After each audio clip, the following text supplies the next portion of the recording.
Chapter 7 of Daniel Boone by John S.C. Abbott. This recording is in the public domain. Recorded by Allyson Hester. Chapter 7. Life in the Wilderness. There were now 4 hungry men to occupy the little camp of our bold adventurers. They do not seem to have been conscious of enduring any hardships. The winter was mild. Their snug tent furnished perfect protection from wind and rain. With abundant fuel, their camp fire ever blazed brightly. Still, it was necessary for them to be diligent in hunting, to supply themselves with their daily food.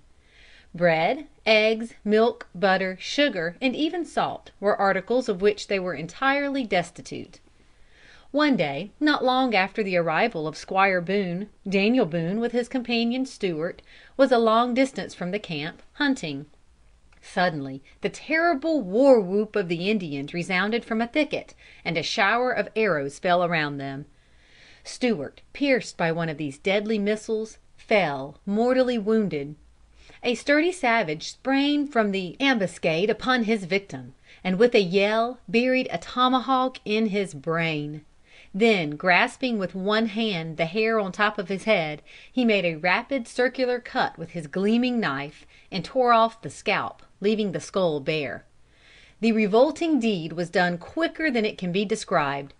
Shaking the bloody trophy in his hand, he gave a whoop of exultation which echoed far and wide through the solitudes of the forest. Boone, swift of foot as the antelope, escaped and reached the camp with the sad tidings of the death of his companion, and of the presence, in their immediate vicinity, of hostile Indians. This so affrighted the North Carolinian who had come with Squire Boone, that he resolved upon an immediate return to the Yadkin. He set out alone, and doubtless perished by the way, as he was never heard of again. A skeleton, subsequently found in the wilderness, was supposed to be the remains of the unfortunate hunter. He probably perished through exhaustion, or by the arrow or tomahawk of the savage. The 2 brothers, Daniel and Squire, were now left entirely alone.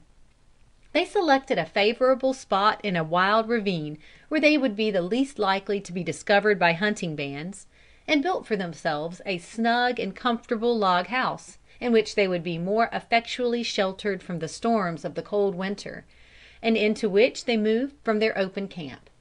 Here they remained, 2 loving brothers of congenial tastes, during the month of January, February, March, and April. Solitary as their life must have been probably, every hour brought busy employment. Each day's food was to be obtained by the rifle. Wood was to be procured for their fire. All their clothing, from the cap to the moccasin, was to be fashioned by their own hands from the skin of the deer, which they had carefully tanned into pliancy and softness. And there were to be added to their cabin many conveniences which required much ingenuity, with knife and hatchet for their only tools, and with neither nail nor screw for their construction. In addition to this, they were under the necessity of being ever on the alert to discover indications of the approach of the Indians. The winter passed away, not only undisturbed, but evidently very happily. It is remarked that their retreat was not discovered by any of the Indian bands, who, in pursuit of game, were constantly roving over those rich hunting grounds.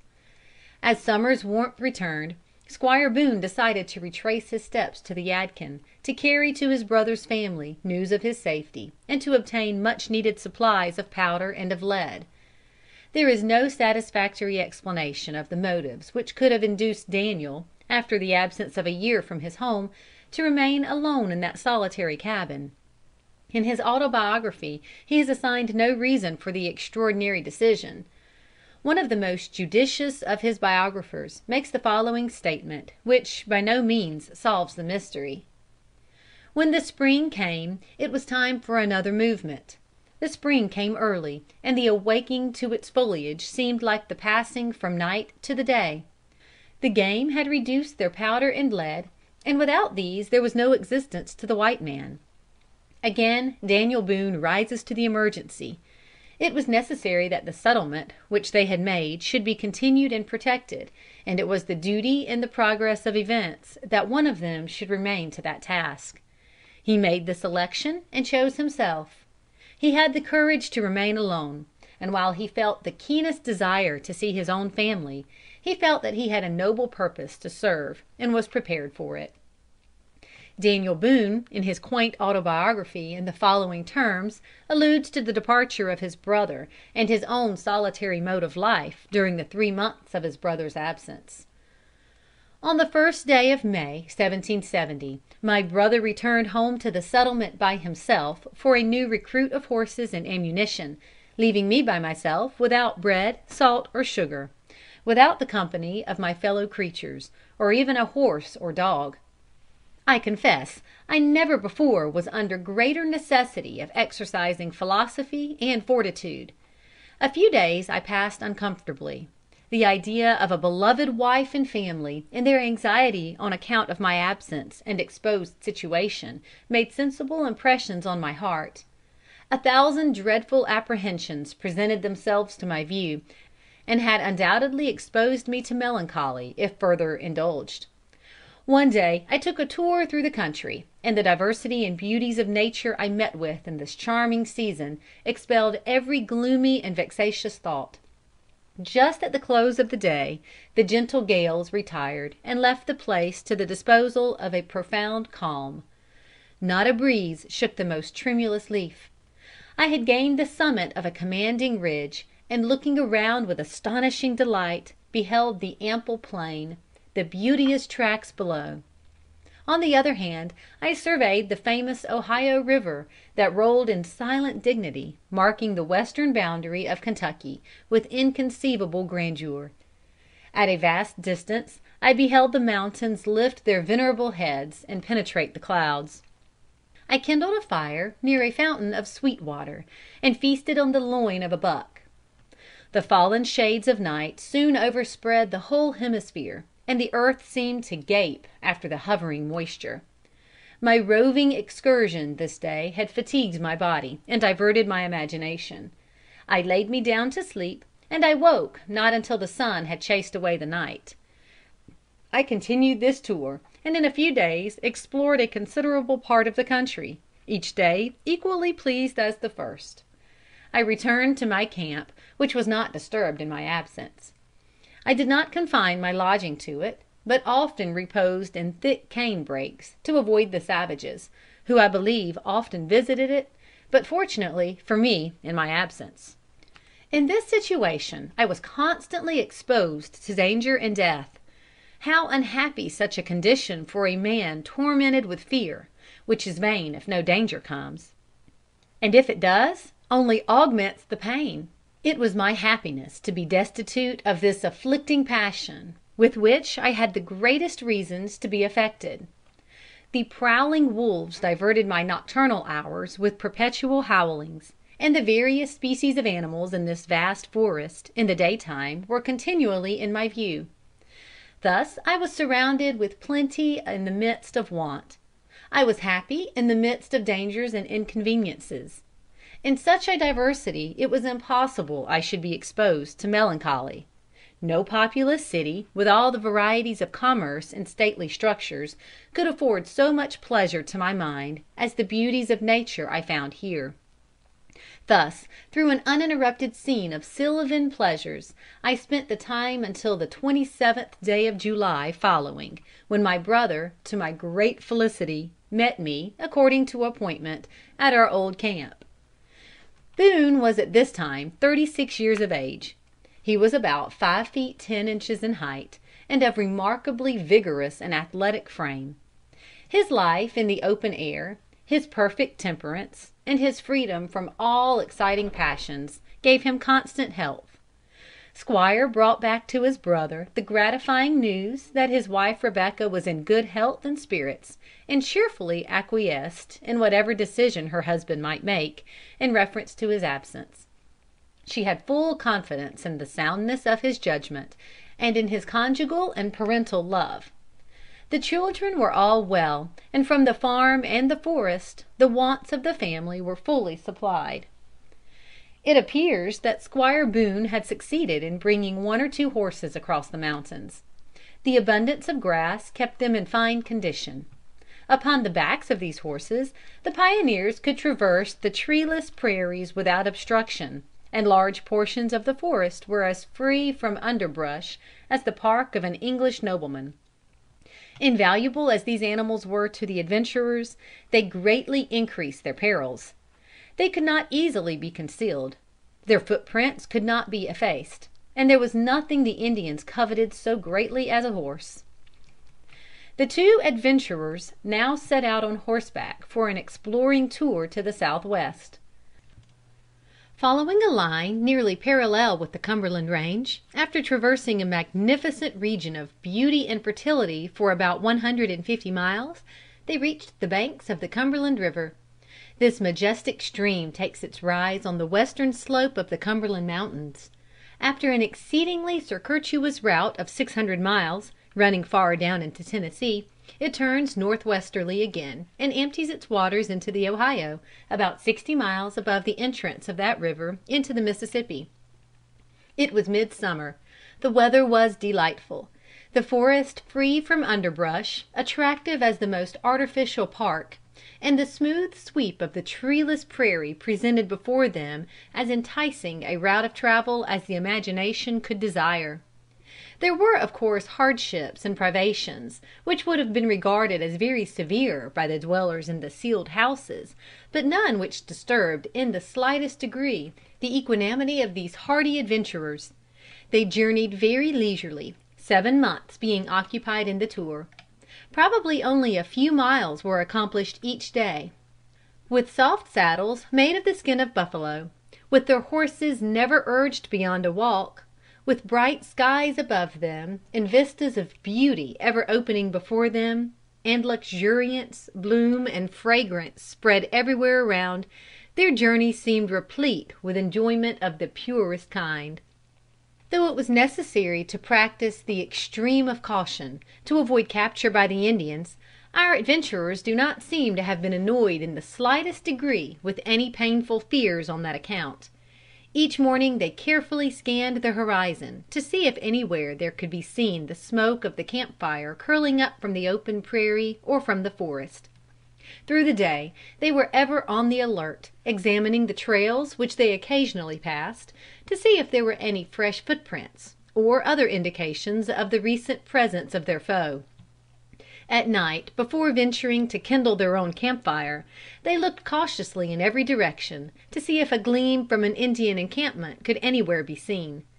Thus, from the 1st of August to the ensuing month of March, these two bold men traversed, for many hundred miles, an unknown country, filled with wandering hunting bands of hostile Indians, and yet avoided capture or detection.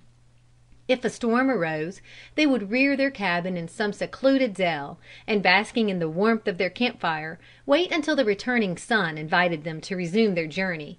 Or if they came to some of nature's favored haunts, where Eden-like attractions were spread around them, on the borders of the lake, by the banks of the stream, or beneath the brow of the mountain, they would tarry for a few days, reveling in delights which they both had the taste to appreciate. In this way they very thoroughly explored the upper valley of the Cumberland River.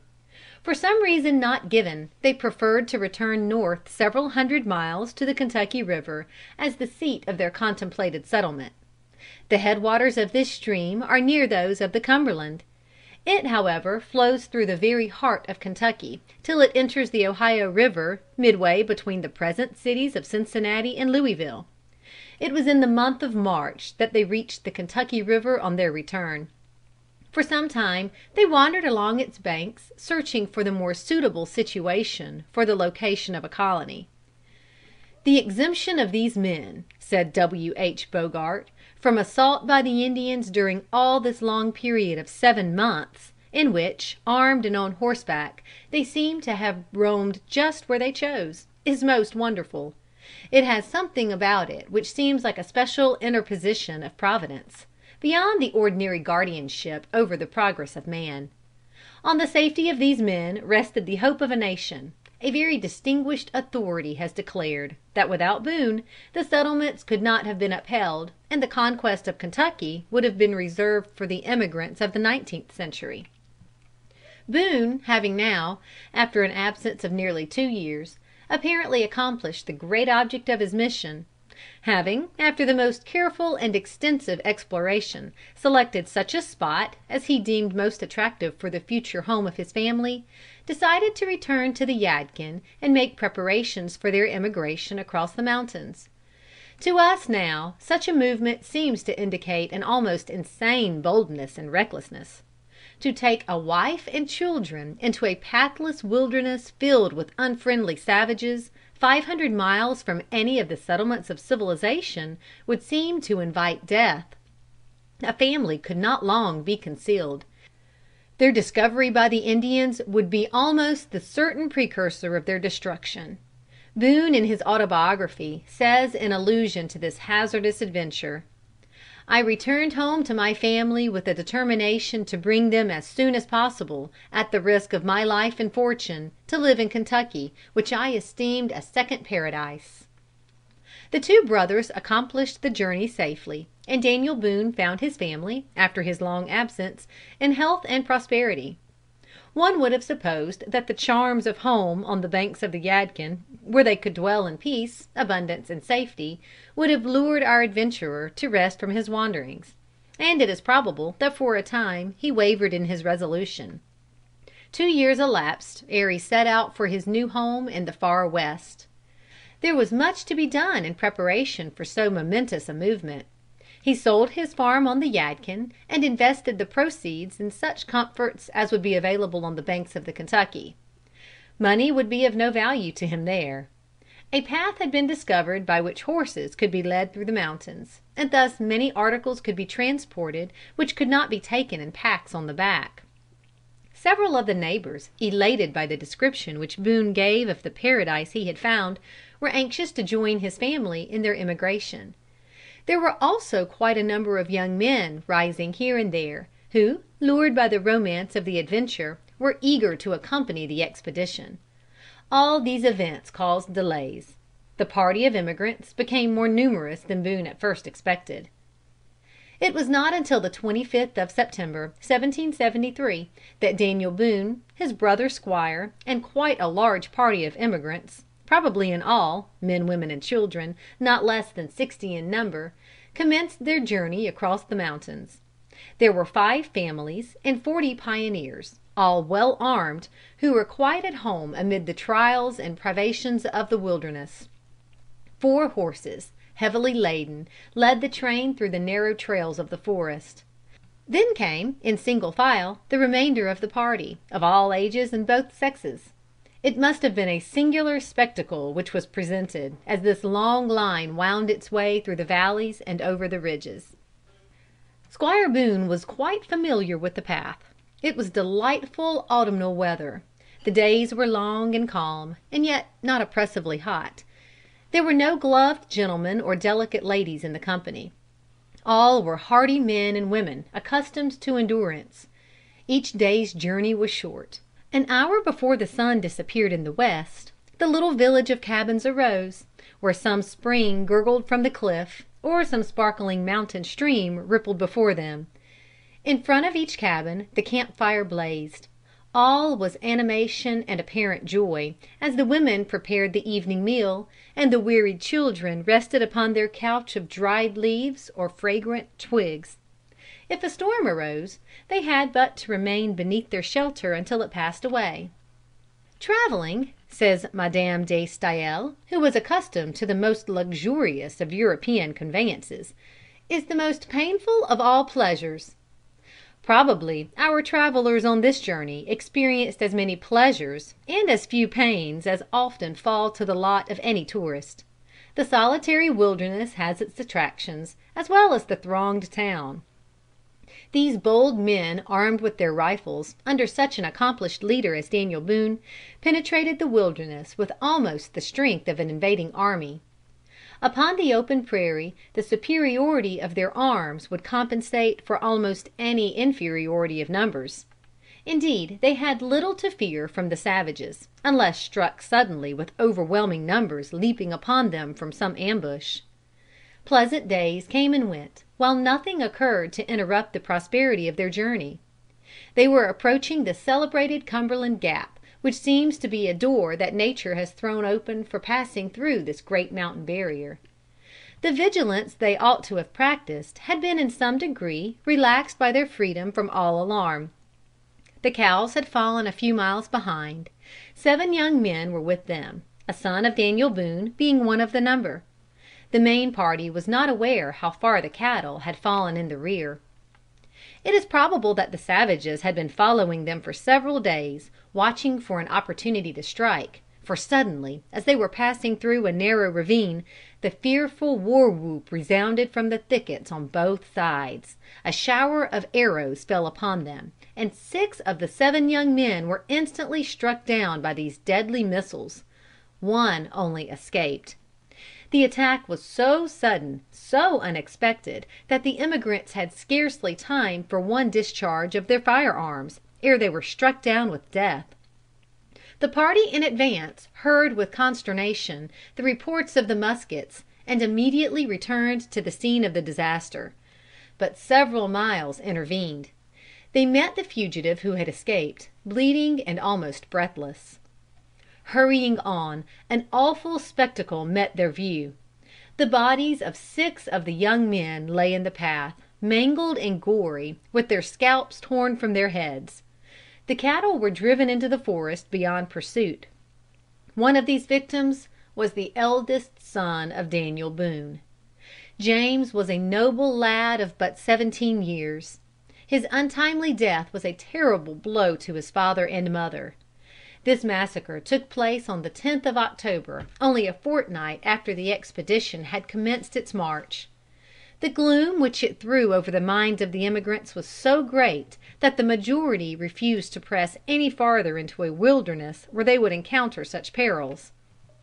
They had already passed 2 mountain ridges. Between them there was a very beautiful valley, through which flows the Clinch River. This many leagues below, uniting with the Holston River, flowing on the other side of Powell's Ridge, composes the majestic Tennessee, which, extending far down into Alabama, turns again north, and traversing the whole breadth of Tennessee and Kentucky, empties into the Ohio. Notwithstanding the remonstrances of Daniel Boone and his brother, the majority of the emigrants resolved to retreat 40 miles over the Walden Ridge, and establish themselves in the valley of the Clinch. Daniel Boone, finding all his attempts to encourage them to proceed in vain, decided with his customary good sense to acquiesce in their wishes, and quietly to await further developments. The whole party consequently retraced their steps, and reared their cabins on fertile meadows in the valley of the Clinch River. Here, between parallel ridges of mountains running northeast and southwest, Boone with his disheartened emigrants passed 7 months. This settlement was within the limits of the present state of Virginia, in its most extreme southwestern corner. The value of the vast country beyond the mountains was beginning to attract the attention of the governors of several colonies. Governor Dunmore of Virginia had sent a party of surveyors to explore the valley of the Ohio River as far as the celebrated Falls of the Ohio, near the present site of Louisville. Quite a body of these surveyors had built and fortified a camp near the falls, and were busy in exploring the country, in preparation for the granting of lands, as reward for services to the officers and soldiers in the French war. These pioneers were far away in the wilderness, 400 miles beyond any settlement of the whites. They were surrounded by thousands of Indian warriors, and still they felt somewhat secure, as a treaty of peace had been made by the governor of Virginia with the neighboring chiefs. But, notwithstanding this treaty, many of the more intelligent of the Indians foresaw the inevitable destruction of their hunting grounds, should the white men succeed in establishing themselves on their lands, and cutting them up into farms.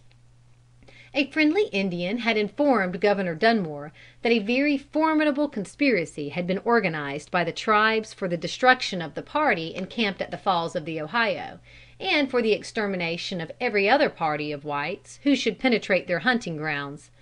It was in accordance with this conspiracy that Daniel Boone's party was so fiercely assailed when near the Gap, in the Cumberland Mountains; and it was probably the knowledge of this conspiracy, thus practically developed, which led the husbands and fathers to abandon their enterprise of plunging into the wilderness of Kentucky. There were about 40 men, all numbered, in the little band of surveyors at the Falls. They were in terrible peril. Unconscious of danger, and supposing the Indians to be friendly, they were liable to be attacked on any day by overwhelming numbers of savages, and utterly exterminated. It consequently became a matter of great moment that Governor Dunmore should send them word of their danger, and if possible secure their safe return into the settlements. But who would undertake such a mission? One fraught with greater danger could not easily be imagined. The courier must traverse on foot a distance of 400 or 500 miles through a pathless wilderness filled with hunting bands of hostile savages. He must live upon the game he could shoot each day, when every discharge of his musket was liable to bring upon him scores of foes. He must either eat his food raw, or cook it at a fire whose gleam at night, or smoke by day, would be almost sure to attract the attention of death-dealing enemies. He must conceal his footprints from hunting bands, wandering far and wide in every direction, so keen in their sagacity that they could almost follow the track of the lightest footed animal through the forest or over the prairie. The Indians had also well trained dogs, who, being once put upon the scent, could with unerring instinct follow any object of search until it was overtaken. The name of Daniel Boone was mentioned to Governor Dunmore as precisely the man to meet this exigency. The Governor made application to the practised hunter, and Boone, without the slightest hesitancy, accepted the perilous office. Indeed, he seems to have been entirely unconscious of the heroism he was developing. Never did knight errant of the Middle Ages undertake an achievement of equal daring. For capture not only was certain death, but death under the most frightful tortures. But Boone, calm, imperturbable, pensive, with never a shade of boastfulness in word or action, embarked in the enterprise as if it had been merely one of the ordinary occurrences of everyday life. In the following modest words he records the event in his autobiography: I remained with my family on the Clinch River until the 6th of June, 1774. When I and one Michael Stoner were solicited by Governor Dunmore of Virginia to go to the Falls of the Ohio, to conduct into the settlements a number of surveyors that had been sent thither by him some months before, this country having about this time drawn the attention of many adventurers. We immediately complied with the Governor's requests, and conducted in the surveyors, completing a tour of 800 miles, through many difficulties, in 62 days. The narrative which follows will give the reader some idea of the wilderness which Boone was about to penetrate, and the perils which he was about to encounter. An emigrant of these early days, who lived to witness the transformation of the wilderness from a scene of unbroken solitude into the haunts of busy men, in the following words describes this change and its influence upon the mind. To a person who has witnessed all the changes which have taken place in the western country since its first settlement, its former appearance is like a dream or romance. He will find it difficult to realize the features of that wilderness which was the abode of his infant days. The little cabin of his father no longer exists. The little field and truck patch which gave him a scanty supply of coarse bread and vegetables have been swallowed up in the extended meadows, orchard, or grain fields. The rude fort in which his people had resided so many painful summers has vanished. Everywhere surrounded by the busy hum of men and the splendor, arts, refinements, and comforts of civilized life, his former state and that of his country have vanished from his memory; or, if sometimes he bestows a reflection on its original aspect, the mind seems to be carried back to a period of time much more remote than it really is. One advantage, at least, results from having lived in a state of society ever on the change and always for the better, that it doubles the retrospect of life. With me, at any rate, it has had that effect. Did not the definite number of my years teach me to the contrary, I should think myself at least 100 years old instead of 50. The case is said to be widely different with those who have passed their lives in cities or ancient settlements, where, from year to year, the same unchanging aspect of things presents itself. One prominent feature of the wilderness is its solitude. Those who plunged into the bosom of this forest left behind them not only the busy hum of men, but of domesticated animal life generally. The solitude of the night was interrupted only by the howl of the wolf, the melancholy moan of the ill-boding owl, or the shriek of the frightful panther. Even the faithful dog, the only steadfast companion of man among the brute creation, partook of the silence of the desert. The discipline of his master forbade him to bark or move, but in obedience to his command, and his native sagacity soon taught the propriety of obedience to this severe government. The day was, if possible, more solitary than the night. The noise of the wild turkey, the croaking of the raven, or the woodpecker tapping the hollow beech tree, did not much enliven the dreary scene. The various tribes of singing birds are not inhabitants of the desert. They are not carnivorous, and therefore must be fed from the labors of man. At any rate, they did not exist in this country as its first settlement. Let the imagination of the reader pursue the track of the adventurer into the solitary wilderness, bending his course towards the setting sun over undulating hills, under the shade of large forest trees, and wading through the rank weeds and grass which then covered the earth.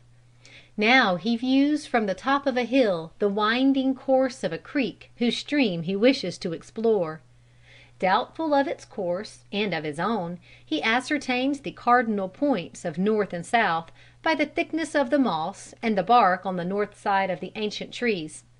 Now descending into a valley, he presages his approach to a river by seeing large ash, basswood, and sugar trees beautifully festooned with wild grape vines. Watchful as Argus, his restless eye catches everything around him. In an unknown region and surrounded with dangers, he is the sentinel of his own safety, and relies on himself for protection.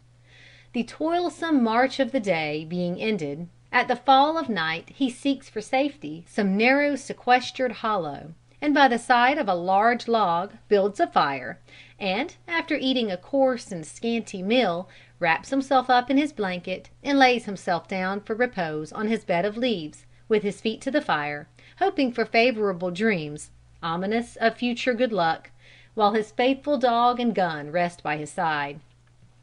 But let not the reader suppose that the pilgrim of the wilderness could feast his imagination with the romantic beauties of nature, without any drawback from conflicting passions.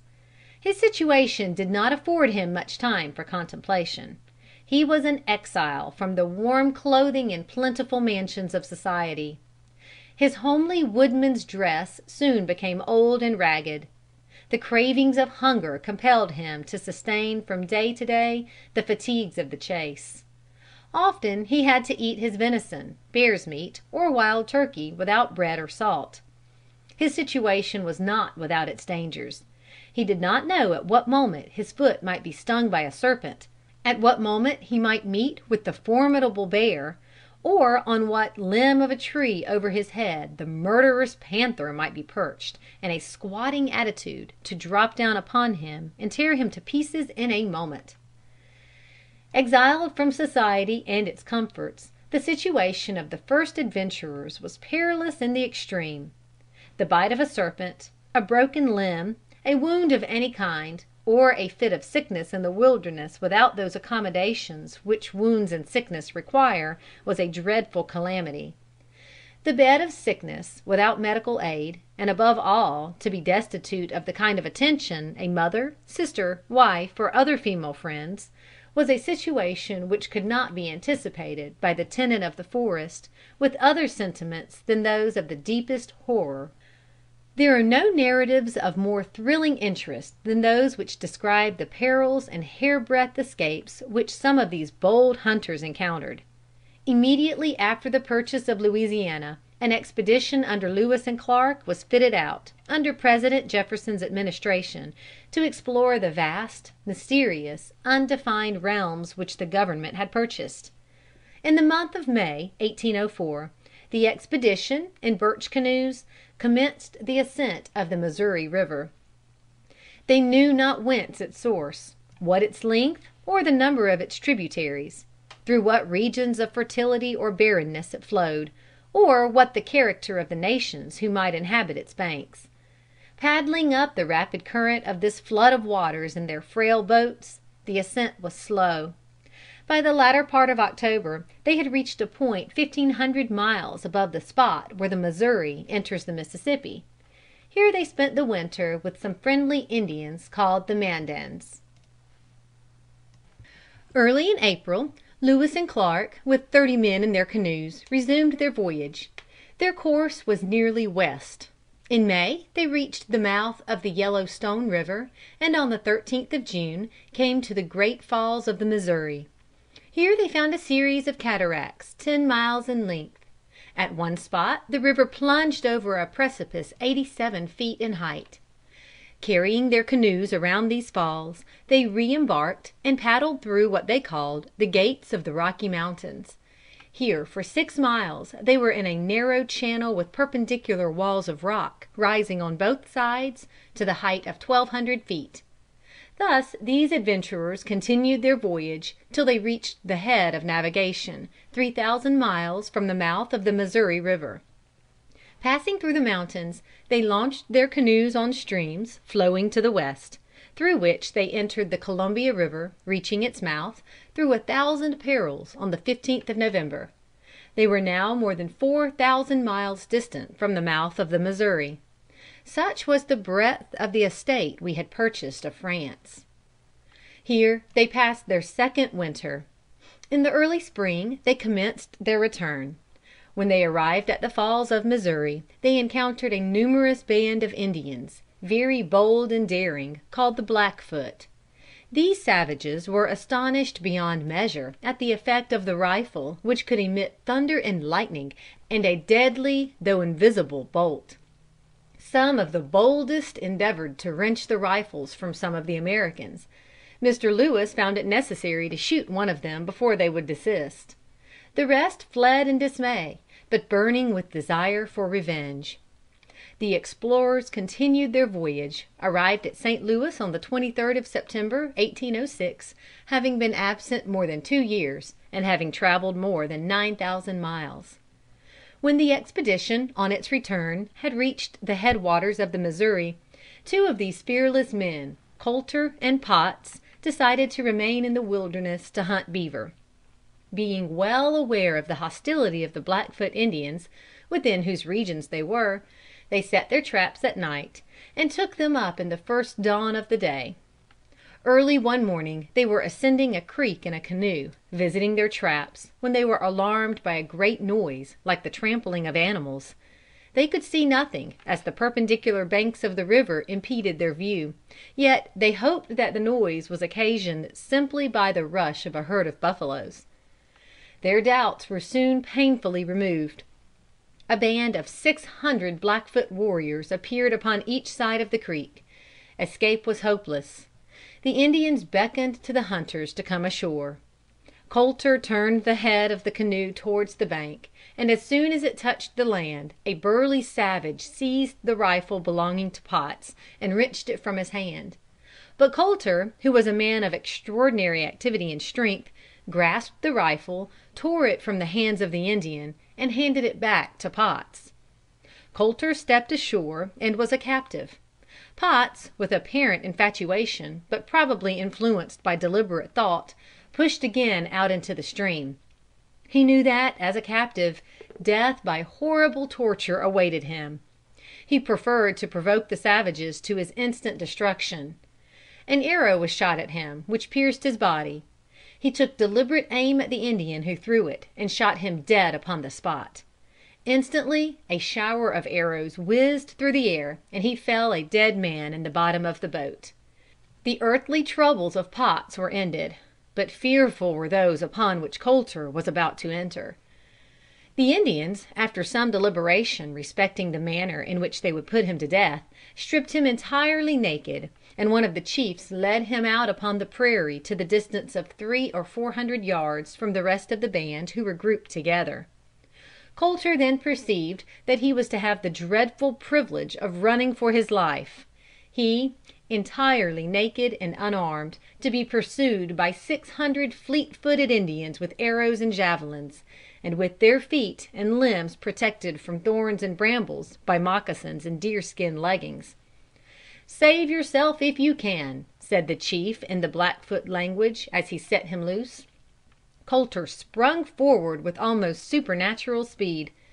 Instantly the Indian's war whoop burst from the lips of his 600 pursuers. They were upon a plain about 6 miles in breadth, abounding with the prickly pear. At the end of the plain there was Jefferson River, a stream but a few rods wide. Every step Colter took, bounding forward with almost the speed of an antelope, his naked feet were torn by the thorns. The physical effort he made was so great that the blood gushed from his nostrils and flowed profusely down over his chest. He had half crossed the plain before he ventured to glance over his shoulder upon his pursuers, who, with hideous yells, like baying bloodhounds, seemed close upon his heels.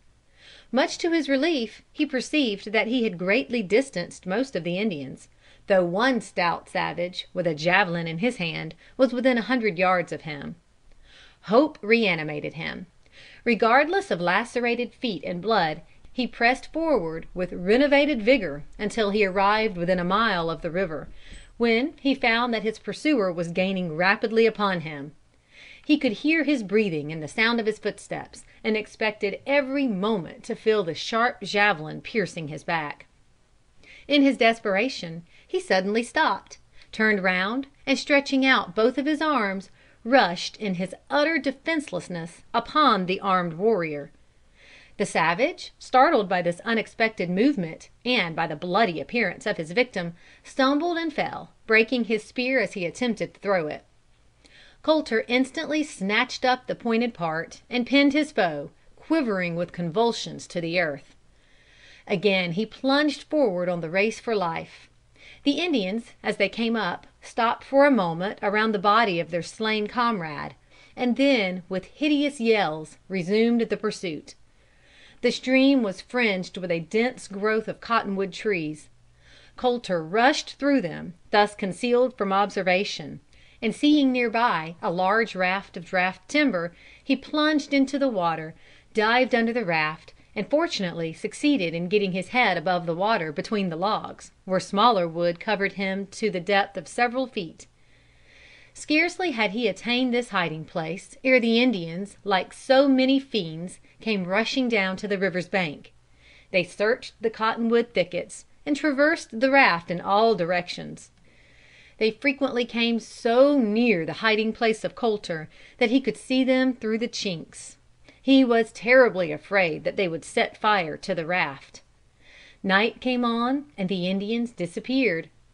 Colter, in the darkness, dived from under the raft, swam down the river to a considerable distance, and then landed and traveled all night, following the course of the stream. Although happy in having escaped from the Indians, his situation was still dreadful. He was completely naked under a burning sun. The soles of his feet were filled with the thorns of the prickly pear. He was hungry and had no means of killing game, although he saw abundance around him, and was at a great distance from the nearest settlement. After some days of sore travel, during which he had no other sustenance than the root known by naturalists under the name of Soliera esculenta, he at length arrived in safety at Lisa Fort, on the Big Horn, a branch of the Yellowstone River.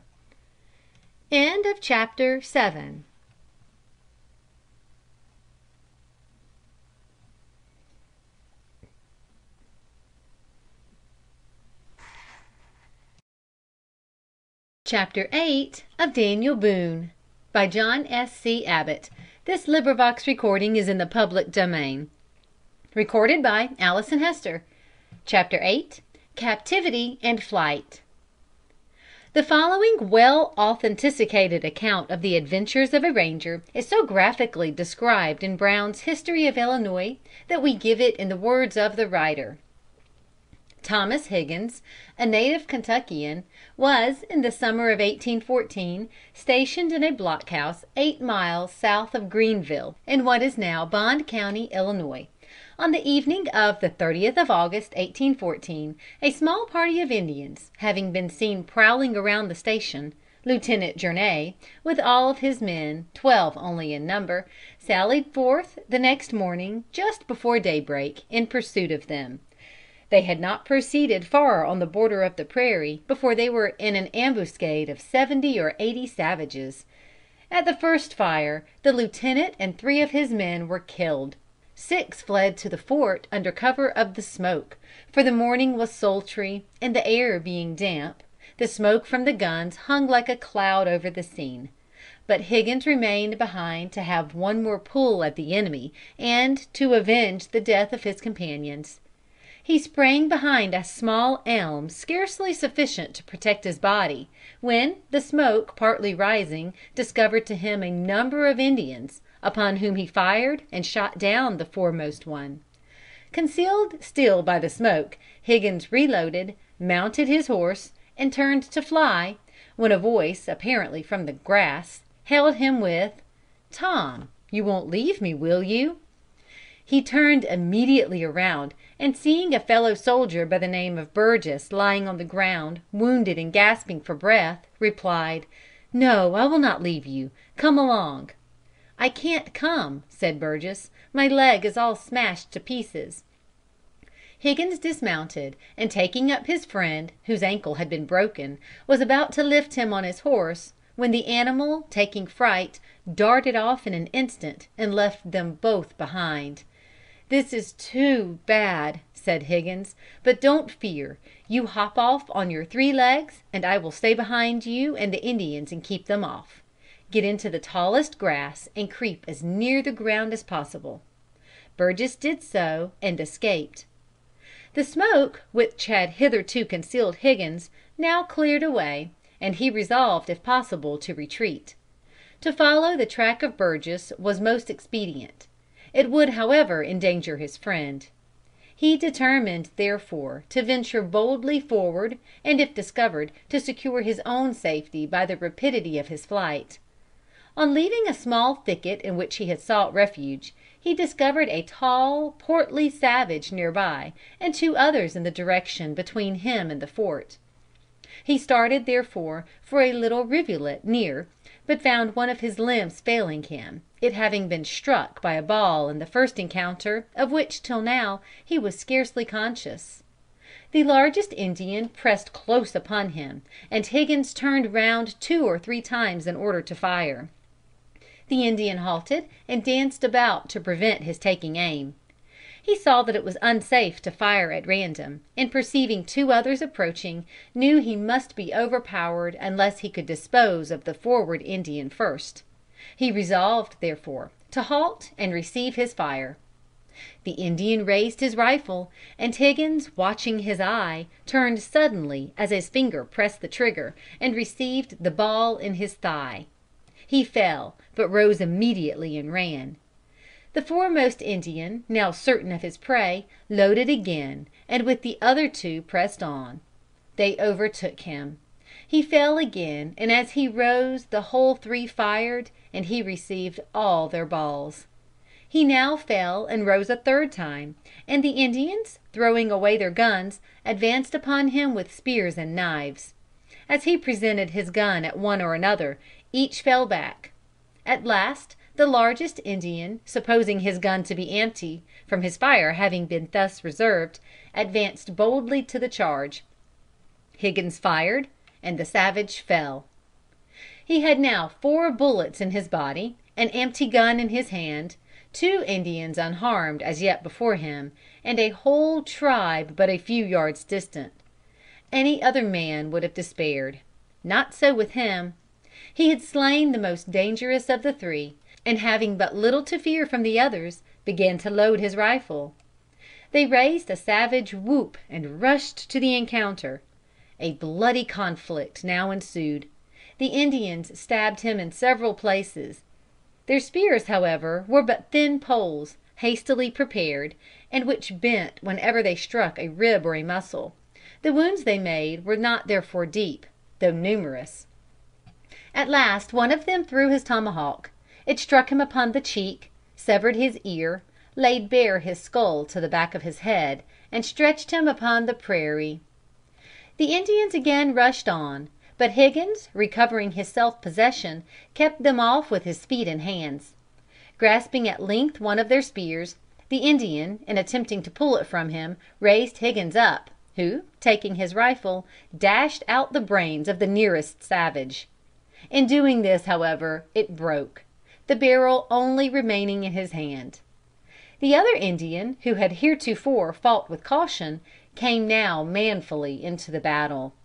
His character as a warrior was in jeopardy.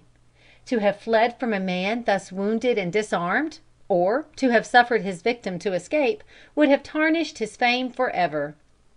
Uttering therefore a terrific yell, he rushed on and attempted to stab the exhausted ranger. But the latter warded off his blow with one hand and brandished his rifle barrel with the other. The Indian was as yet unharmed, and, under existing circumstances, by far the most powerful man.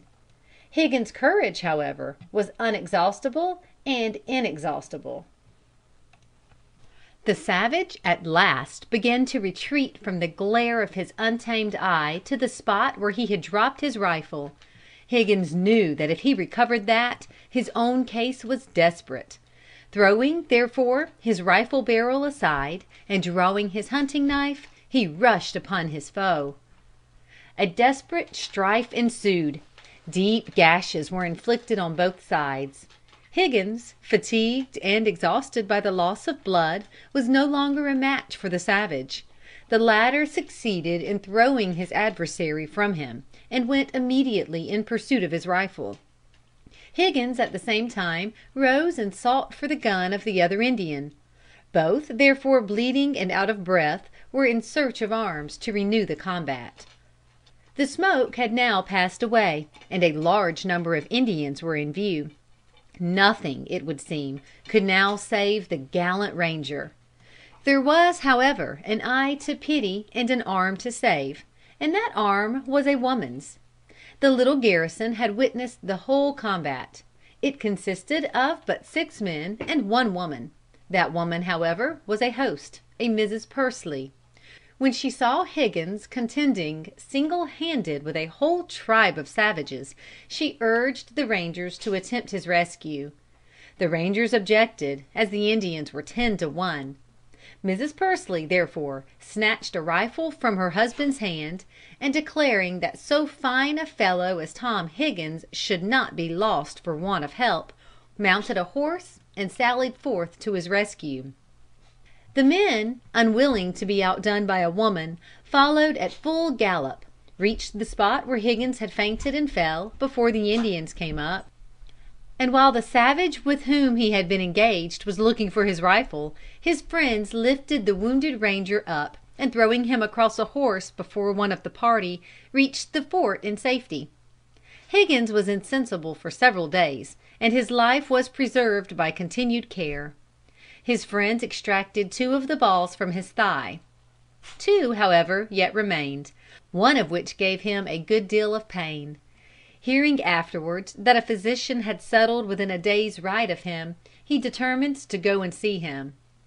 The physician asked him $50 for the operation. This Higgins flatly refused, saying that it was more than half a year's pension. On reaching home, he found that the exercise of riding had made the ball discernible. He requested his wife, therefore, to hand him his razor. With her assistance, he laid open his thigh until the edge of the razor touched the bullet. Then, inserting his 2 thumbs into the gash, he "flirted it out," as he used to say, without it costing him a cent. The other ball yet remained. It gave him, however, but little pain, and he carried it with him to the grave. Higgins died in Fayette County, Illinois, a few years ago. He was the most perfect specimen of a frontier man in his day, and was once assistant doorkeeper of the House of Representatives in Illinois. The facts above stated are familiar to many whom Higgins was personally known, and there is no doubt of their correctness. This narrative gives one a very vivid idea of the nature of the conflict in which Boone, through so many years of his life, was engaged. The little fort, whose feeble garrison he commanded, was liable at any time to be assailed by overwhelming numbers. Daniel Boone, during his occupancy of the fort at Boonesborough, manifested the most constant vigilance to guard against surprise. He was, however, struggling against a foe whose cunning and stratagems were such as not to allow him an hour of quiet. One morning 2 men laboring in the field were shot at by the Indians. Not being hit, they ran for the fort. They were pursued by the savages, and one was tomahawked and scalped within a few hundred feet of the gate. Boone, hearing the alarm, inconsiderately rushed out with 10 men upon the miscreants. They fled before him hotly pursued. In the eagerness of the chase, Boone had not counted the number of his foes. Some of them, rushing from their ambush, cut off his retreat. At one discharge 6 of his men fell wounded. Boone's leg was shattered by a ball. As he fell to the ground, the tomahawk of a savage was over his head. Simon Kenton, who was one of Boone's party, with sure aim pierced the heart of the savage with a rifle bullet, and he fell dead. Reinforcements rushed from the fort, and fortunately succeeded in rescuing the adventurous party, the wounded and all. It is said of Boone, that though a silent man and not given to compliments, he manifested very deep gratitude to his friend Kenton for saving his life. The very peculiar character of Boone is vividly presented in the following sketch, from the graphic pen of Mr. Peck. As dangers thickened and appearances grew more alarming, as scouts came in with rumors of Indians seen here and there, and as the hardy and bold woodsmen sat around their campfires, with the loaded rifle at hand, rehearsing for the 20th time the tales of noble daring, or the hairbreadth escapes, Boone would sit silent, apparently not heeding the conversation, employed in repairing the rents in his hunting shirt and leggins, and moulding bullets or cleaning his rifle. Yet the eyes of the garrison were upon him. Concerning Indian signs, he was an oracle. Sometimes with 1 or 2 trusty companions, but more frequently alone, as night closed in, he would steal noiselessly away into the woods, to reconnoitre the surrounding wilderness. And in the daytime, stealthily would he creep along with his trusty rifle resting on his arm, ready for the least sign of danger, his keen, piercing eyes glancing into every thicket and canebrake, or watch intently for signs of the wily enemy. Accustomed to range the country as a hunter and a scout, he would frequently meet the approaching travelers on the road, and pilot them into the settlement, while his rifle supplied them with provisions. He was ever more ready to aid the community, or to engage in public services, than to attend to his private interests. The want of salt had become one of the greatest privations of the garrison. It was an article essential to comfort and health, and yet, in the warfare then existing, was almost impossible of attainment. Upon the Sicking River, nearly 100 miles north from Boonesborough, there were valuable springs richly impregnated with salt. Animals from all quarters frequented these springs, licking the saturated clay around them. Hence the name of Salt Licks. Evaporating the water by boiling in large kettles, salt of a good quality was easily obtained. The necessities of the garrison became so great that Colonel Boone took a well-armed party of 30 men, and threading their way through the wilderness, at length reached the springs unassailed. It was one of the boldest adventures. It was certain that the watchful Indians would learn that a party had left the cover of the fort, and would fall upon them with great ferocity. Colonel Boone, who desired to obtain salt for all the garrisons, deemed it consequently necessary to work night and day with the greatest possible diligence. They could never venture to move a step beyond the grasp of their rifles. For nearly 4 weeks the salt makers pursued their work unassailed. The news of so strong and well armed a party having left the fort reached the ears of the Indians. They had a very great dread of Boone, and knew very well he would not be found sleeping or unprotected at the springs. They shrewdly inferred that the departure of so many men must greatly weaken the garrison, and that they could never hope for a more favorable opportunity to attack Boonesborough. This formidable fortress was the great object of their dread. They thought that if they could lay in it ashes, making it the funeral pyre of all its inmates, the weaker forts would immediately be abandoned by their garrisons in despair, or could easily be captured. An expedition was formed, consisting of more than 100 Indian warriors, and accompanied, it is said, by 2 Frenchmen. Boone had sent 3 men back to the garrison, loaded with salt, and to convey tidings of the good condition of the party at the springs. On the morning of the 7th of February, Boone, who was unequaled in his skill as a hunter, and also in the sagacity by which he could avoid the Indians, was out in search of game as food for the party. Emboldened by the absence of all signs of the vicinity of the Indians, he had wandered some distance from the springs, where he encountered this band of warriors, attended by the 2 Frenchmen, on the march for the assault on Boonesborough. Though exceedingly fleet of foot, his attempt to escape was in vain. The young Indian runners overtook and captured him. The Indians seemed to have great respect for Boone. Even with them he had acquired the reputation of being a just and humane man, while his extraordinary abilities, both as a hunter and a warrior, had won their admiration. Boone was not heading a war party to assail them. He had not robbed them of any of their horses. They were therefore not exasperated against him personally. It is also not improbable that the Frenchmen who were with them had influenced them not to treat their prisoner with barbarity. Boone, whose spirits seemed never to be perturbed, yielded so gracefully to his captors as to awaken in their bosoms some emotions of kindness.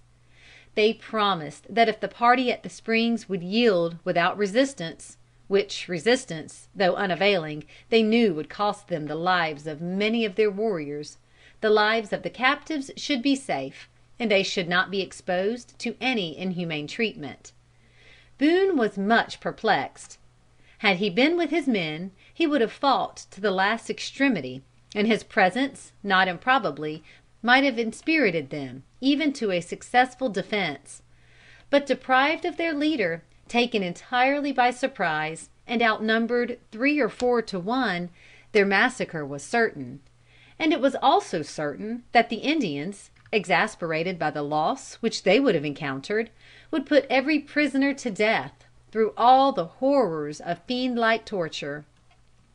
Under these circumstances, Colonel Boone very wisely decided upon surrender. It would have been very impolitic and cruel to do otherwise. He having thus given his word, the Indians placed implicit confidence in it. They were also perfectly faithful to their own promises. Boone was allowed to approach his men and represent the necessity of a surrender, which was immediately effected. The Indians were so elated by this great victory, and were so well satisfied with the result of the campaign, that instead of continuing their march for the attack of Boonesborough, they returned with their illustrious captive and his 27 companions to their headquarters on the Little Miami River. The modest, unaffected account which Boone himself gives of these transactions is worthy of record here. On the 7th of February, as I was hunting to procure meat for the company, I met a party of 102 Indians, and 2 Frenchmen, on their march against Boonesborough, that place being particularly the object of the enemy. They pursued and took me, and brought me the 8th day to the Licks, where 27 of my party were, 3 of them having previously returned home with the salt. I, knowing it was impossible for them to escape, capitulated with the enemy, and at a distance, in their view, gave notice to my men of their situation, with orders not to resist, but to surrender themselves captives.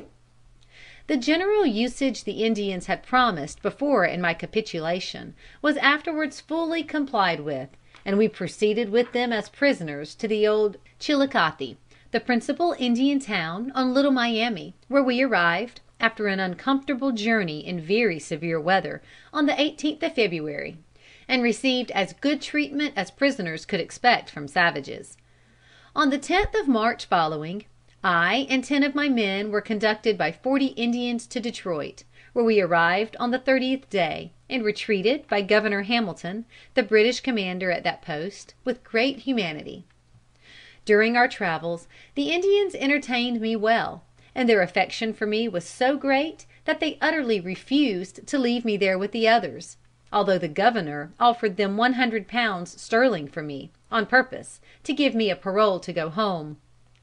Several English gentlemen there, being sensible of my adverse fortune, and touched with human sympathy, generously offered a friendly supply for my wants, which I refused with many thanks for their kindness, adding that I never expected it would be in my power to recompense such unmerited generosity.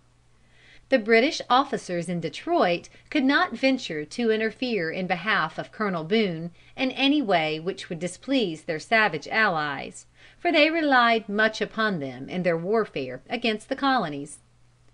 There was much in the character of our hero to win the affection of the savages.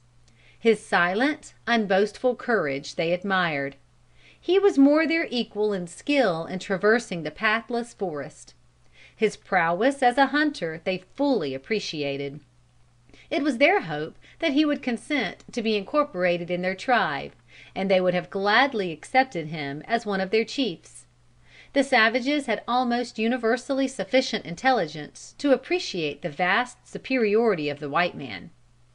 The Indians spent 10 days at Detroit, and surrendered for a ransom all their captives to the English, excepting Colonel Boone. Him they took back on a long and fatiguing journey to old Chillicothe on the Little Miami. The country they traversed, now so full of wealth, activity, and all the resources of individual and social happiness, was then a vast wilderness, silent and lonely.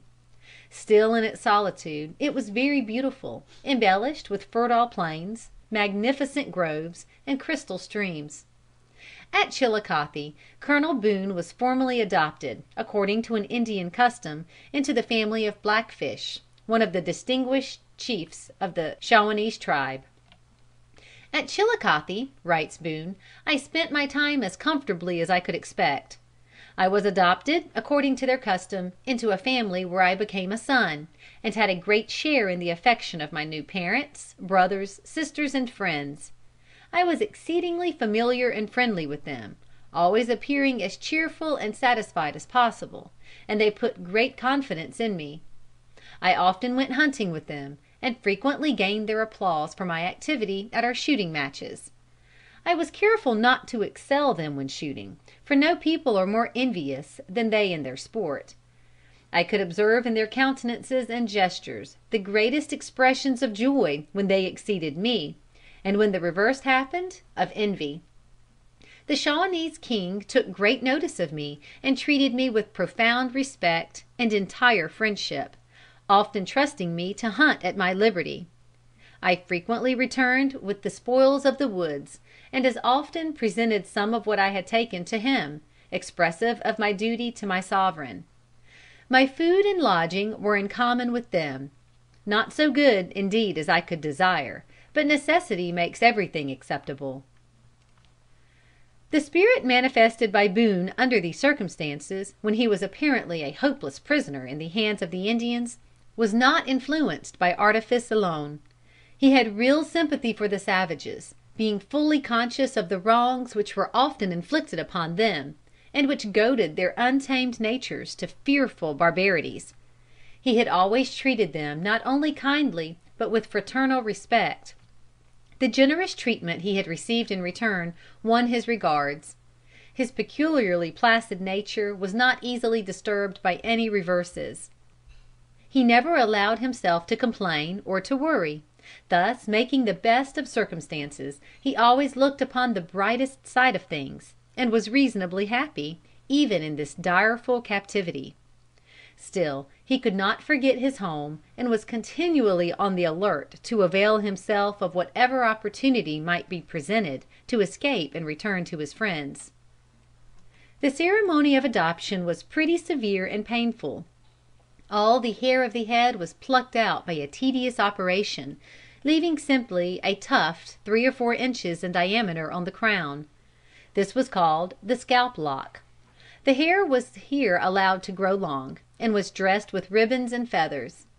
It was to an individual warrior what the banner is to an army. The victor tore it from the skull as his trophy. Having thus denuded the head and dressed the scalp lock, the candidate was taken to the river and very thoroughly scrubbed, that all the white blood might be washed out of him. His face was painted in the most approved style of Indian taste. When he was led to the council lodge, and addressed by the chief in a long and formal speech, in which he expatiates upon the honor conferred upon the adopted son, and upon the corresponding duties expected of him. Colonel Boone, having passed through this transformation, with his Indian dress and his painted cheeks, his tufted scalp lock, and his whole person embrowned by constant exposure to the open air, could scarcely be distinguished from any of his Indian associates. His wary captors, however, notwithstanding all the kindness with which they treated him, seemed to be conscious that it must be his desire to return to his friends. They therefore habitually, but without a remark suggestive of any suspicions, adopted precautions to prevent his escape. So skillful a hunter as Boone could, with his rifle and a supply of ammunition, traverse the solitary expanse around for almost any length of time, living in abundance. But deprived of his rifle or of ammunition, he would soon almost inevitably perish of starvation. The Indians were therefore very careful not to allow him to accumulate any ammunition, which was so essential to sustain him in a journey through the wilderness. Though Boone was often allowed to go out and hunt alone, they always counted his balls and the charges of powder. Thus they could judge whether he had concealed any ammunition to aid him, should he attempt to escape. He, however, with equal sagacity, cut the balls in halves, and used very small charges of powder. Thus he secretly laid aside quite a little store of ammunition. As ever undismayed by misfortune, he serenely gave the energies of his mind to the careful survey of the country around. "During the time that I hunted for them," he writes, "I found the land for a great extent about this river to exceed the soil of Kentucky if possible, and remarkably well watered. Upon one of the branches of the Scioto River, which stream runs about 60 miles east of the Little Miami, there were some salt springs. Early in June a party of Indians set out for these licks to make salt. They took Boone with them. The Indians were quite averse to anything like hard work. Boone not only understood the process of manufacture perfectly, but was always quietly and energetically devoted to whatever he undertook. The Indians, inspired by the double motive of his desire to obtain as much salt as possible, and to hold securely the prisoner, whom they so highly valued, kept him so busy at the kettles as to give him no opportunity to escape. After an absence of about a fortnight, they returned with a good supply of salt to the Little Miami. Here Boone was quite alarmed to find that during his absence the chiefs had been marshalling a band of 450 of their bravest warriors to attack Boonesborough. In that fort were his wife and children. Its capture would probably ensure their slaughter. He was aware that the fort was not sufficiently guarded by its present inmates, and that, unapprehensive of impending danger, they were liable to be taken entirely by surprise. Boone was sufficiently acquainted with the Shawanese dialect to understand every word they said, while he very sagaciously had assumed, from the moment of his captivity, that he was entirely ignorant of their language. Boone's anxiety was very great. He was compelled to assume a smiling face as he attended their war dances. Apparently unmoved, he listened to the details of their plans for the surprise of the fort. Indeed, to disarm suspicion and to convince them he had truly become one of their number, He cooperated in giving efficiency to their hostile designs against all he held most dear in the world. It had now become a matter of infinite moment that he should immediately escape, and carry to his friends in the fort the tidings of their peril. But the slightest unwary movement would have led the suspicious Indians so to redouble their vigilance as to render escape utterly impossible. So skilfully did he conceal the emotions which agitated him, and so successfully did he feign entire contentment with his lot, that his captors, all absorbed in the enterprise in which they were engaged, remitted their ordinary vigilance. On the morning of the 16th of June, Boone rose very early to take his usual hunt. With his secreted ammunition and the amount allowed him by the Indians for the day, he hoped to be able to save himself from starvation during his flight of 5 days through the pathless wilderness. There was a distance of 160 miles between Old Chilicothe and Boonesborough. The moment his flight should be suspected, 450 Indian warriors, breathing vengeance, and in perfect preparation for the pursuit, would be on his track. His capture would almost certainly result in his death by the most cruel tortures, for the infuriated Indians would wreak upon him all their vengeance. It is, however, not probable that this silent, pensive man allowed these thoughts seriously to disturb his equanimity. An instinctive trust in God seemed to inspire him. He was 43 years of age. In the knowledge of woodcraft, and in powers of endurance, no Indian surpassed him.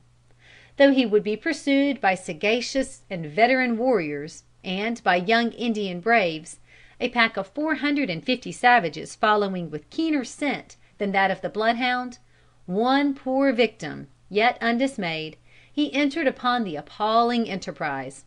The history of the world perhaps presents but few feats so difficult and yet so successfully performed, and yet the only record which this modest man makes in his autobiography of this wonderful adventure is as follows: On the 16th before sunrise, I departed in the most secret manner, and arrived at Boonesborough on the 20th, after a journey of 160 miles, during which I had but one meal.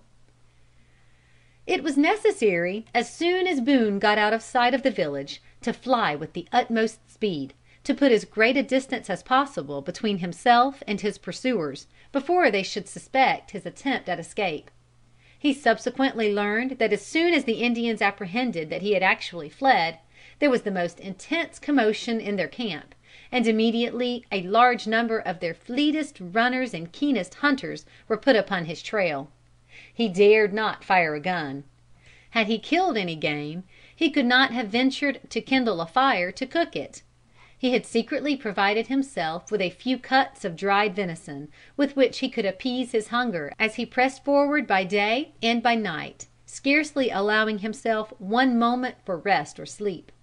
His route lay through forests and swamps, and across many streams swollen by recent rains. At length he reached the Ohio River. Its current was swift and turbid, rolling in a majestic flood half a mile in width, filling the bed of the stream with almost fathomless waters from shore to shore. Experienced as Colonel Boone was in woodcraft, he was not a skillful swimmer. The thought of how he should cross the Ohio had caused him much anxiety. Upon reaching its banks, he fortunately, may we not say providentially, found an old canoe, which had drifted among the bushes upon the shore. There was a large hole at one end, and it was nearly filled with water. He succeeded in bailing out the water and plugging up the hole, and crossed the river in safety. Then for the first time he so far indulged in a feeling of security as to venture to shoot a turkey, and kindling a fire, he feasted abundantly upon the rich repast. It was the only meal in which he indulged during his flight of 5 days. On his arrival at Boonesborough, he was welcomed as one risen from the grave. Much to his disappointment, he found that his wife with his children, despairing of ever seeing him again, had left the fort and returned to the house of her father in North Carolina. She supposed that the Indians had killed him. "Oppressed," writes Boone, With the distresses of the country, and bereaved of me, her only happiness, she had undertaken her long and perilous journey through the wilderness. It is gratifying to record that she reached her friends in safety. Boone found the fort, as he had apprehended, in a bad state of defense. His presence, his military skill, and the intelligence he brought, immediately inspired every man to the intensest exertion. The gates were strengthened, new bastions were formed, and provisions were laid in to stand a siege. Everything was done which could be done to repel an assault from they knew not how many savages, aided by British leaders, from the band of old Chillicothe was to be joined by warriors from several other tribes. In 10 days Boonesborough was ready for the onset. These arduous labors being completed, Boone heroically resolved to strike consternation into the Indians, by showing them that he was prepared for aggressive as well as defensive warfare, and that they must leave behind them warriors for the protection of their own villages.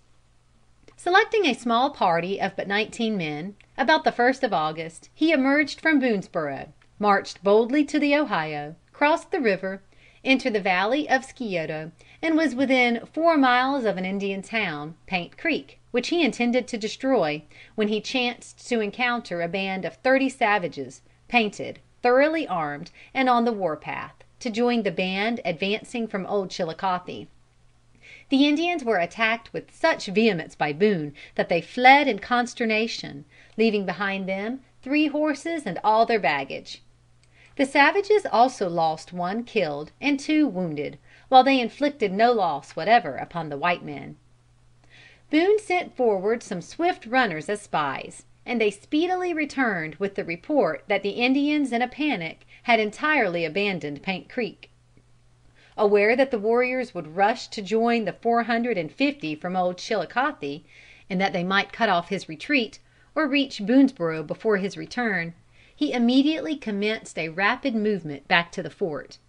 Every man would be needed there for an obstinate defense. This foray had extended 150 miles from the fort. It greatly alarmed the Indians. It emboldened the hearts of the garrison, and gave them intelligence of the approach of their foes. After an absence of but 7 days, Boone with his heroic little band quite triumphantly re-entered the fort.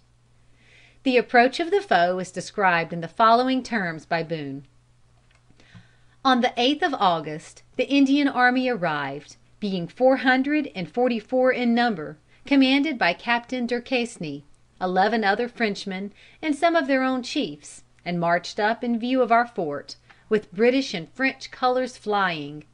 And having sent a summons to me in his Britannic Majesty's name to surrender the fort, I requested 2 days' consideration, which was granted. It was now a critical period with us. We were a small number in the garrison, a powerful army before our walls, whose appearance proclaimed inevitable death, fearfully painted, and marking their footsteps with desolation. Death was preferable to captivity, and if taken by storm, we must inevitably be devoted to destruction. In this situation we concluded to maintain our garrison if possible. We immediately proceeded to collect what we could of our horses and other cattle, and bring them through the posterns into the fort, and in the evening of the 9th, I returned the answer that we were determined to defend our fort while a man was living. Now, said I to their commander, who stood attentively hearing my sentiments, we laugh at your formidable preparations, but thank you for giving us notice, and time for our defense. Your efforts will not prevail, for our gates shall forever deny you admittance. Whether this answer affected their courage or not, I cannot tell, but contrary to our expectations, they formed a scheme to deceive us, declaring it was their orders from Governor Hamilton to take us captives, and not to destroy us. But if 9 of us would come out and treat with them, they would immediately withdraw their forces from our walls, and return home peaceably. This sounded grateful in our ears, and we agreed to the proposal. Chapter 9.